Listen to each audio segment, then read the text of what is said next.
বিপর্যয়। বাংলাতে উপনির্বাচন হয় না। আপনার কিছুদিন আগে ধূপগুড়িতে 4000 ভোটে আমাদের জেতা সিটে আমাদের হারিয়ে দেওয়া হয়েছে। সেই ধূপগুড়ি থেকে গত লোকসভা ভোটে জয়ন্ত রায় 20,000 ভোটে জিতেছে। এই মাদারিহাটে যখন সাধারণ নির্বাচন হবে তখন 30-40 হাজার ভোটে বিজেপি প্রার্থী জিতবে। উদাহরণটা দিলাম তো ধূপগুড়ি। অতএব এটা নিয়ে টকশোতে আপনারা বলতে পারেন, এটা নিয়ে আমরা ভাবিত না। এবং গতকালও আমি বলেছিলাম যে পশ্চিমবঙ্গে উপনির্বাচনের ফল নিয়ে এখানে ভোটই হয় না উপনির্বাচনে। যে মেদিনীপুরে পুলিশ একটাও পোলিং এজেন্টকে কাউকে বাড়িতে থাকতে দিয়েছে। আগের দিন শালবনী চাঁদড়া কাউকে থাকতে দিয়েছে। আমাকে রাত্রে এখানে এসে প্রেস কনফারেন্স করতে হয়েছে লোকগুলোকে, মানে যাতে বেঁচে থাকে এমনভাবে অত্যাচার সেখানে করা হয়েছে। এমনকি ভারতীয় জনতা পার্টির শক্তি কেন্দ্র প্রমুখ তার বাচ্চার জন্মদিনের খাওয়ার প্যান্ডেল পর্যন্ত ভাঙা হয়েছে। এত অমানবিক। নির্বাচন 26-এ হবে এবং মহারাষ্ট্রের মতোই নির্বাচন হবে।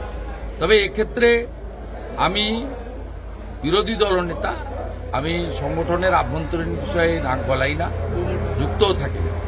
আমি শুধু একটা জিনিস উপলব্ধির মধ্যে দিয়ে বলতে পারি, আমি সিপিএমের বিরুদ্ধে লড়াই করেছি, গণ আন্দোলন করেছি এবং অনেক গণ আন্দোলনে বর্তমান শাসক দলের নেতৃত্বে তখন হয়েছে 11-র আগে, তাতে প্রত্যক্ষভাবে যুক্ত থেকেছি, কেস খেয়েছি ইত্যাদি। তাতে দুটো জিনিস আমার উপলব্ধিতে এসেছে, নির্বাচনমুখী সংগঠন এবং আন্দোলনমুখী দল বা মোর্চা। এটা আমাদের করা উচিত। আমাদের হাতে মাত্র 1 বছর আছে, ভোটাররা প্রস্তুত আছে এবং সকলেই 26-এর জন্য অপেক্ষায়। এই 6টা আসন নিয়ে কেউ ভাবেনি। আমি আপনাদেরকে উদাহরণ দিলাম ধূপগুড়িতে 1 বছর আগে বিজেপি বিধায়ক বিষ্ণু রায়ের প্রয়াণে উপনির্বাচনে পিসি ভাইপো পুলিশকে দিয়ে দখল করে অনেক মিথ্যা প্রতিশ্রুতি দিয়ে অনেক বাড়ি বাড়ি কাজ, চাকরি বাকরি, মহকুমা ইত্যাদি অনেক ঢপবাজি করে জিতেছিলেন 4000। যখন জেনারেল ভোট হয়েছে আমরা জিতেছি 20,000, এই মাস 6 আগে, গত এপ্রিল-মে মাসে। তো এখানেও মাদারিহাটের ক্ষেত্রে আপনি প্রমাণ হয়ে যাবে যে আমরা 26-এ জিতব। শুধু মাদারিহাট নয়, নৈহাটি, তালডাংরা এবং মেদিনীপুর আসন 26 সালে ভারতীয় জনতা পার্টি জিতবে। হাড়োয়া আমরা কোনোদিনই জিতিনি, ভবিষ্যতেও জিতব না, কারণ সেখানে 80% মুসলমান থাকে। আর মুসলমানরা মহারাষ্ট্র কংগ্রেসকে এবং তার অ্যালায়েন্সকে ভোট দিয়েছে, ঝাড়খণ্ডেও তাই করেছে। আর সিতাইতেও প্রায় 40% কাছাকাছি মুসলমান আছে।